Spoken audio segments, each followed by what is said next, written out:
પણ સૌથી પહેલા ઇન્ક્વેસ્ટ પંચનામું કરવું જરૂરી હતું એટલે પીએસઆઈ ભરત પટેલ એફએસએલને જાણ કરે છે। એફએસએલના અધિકારીઓ ત્યાં આવે છે, ફોટોગ્રાફી થાય છે। એફએસએલના અધિકારીઓ ઘટના સ્થળનું નિરીક્ષણ કરે છે અને કહે છે કે આ હત્યા 18 કલાક પહેલા થઈ છે, એટલે તાત્કાલિક થયેલી હત્યા નહોતી, કારણ કે જે લોહીનો રેલો જઈ રહ્યો હતો તે લોહી હવે થીજી ગયું હતું, જાડું થઈ ગયું હતું। ફોરેન્સિક અધિકારી લોહી જોઈને કહે છે આ હત્યા 18 કલાક પહેલા થઈ છે।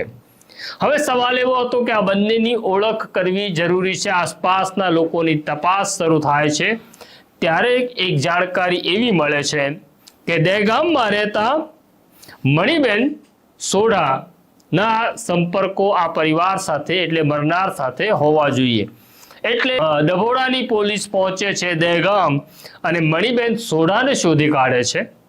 મણિબેન ઘટના સ્થળે આવે છે અને પોક મૂકીને રડે છે અને કહે છે કે સાહેબ, આ મારી દીકરી છે જેનું નામ સીતા છે। સીતાના લગ્ન થઈ ગયા હતા, પણ 5 વર્ષ પહેલા તેણે છૂટાછેડા લીધા, કારણ કે તેને શકરા સાથે પ્રેમ થઈ ગયો હતો। જે બીજો મૃતદેહ હતો એ શકરો હતો।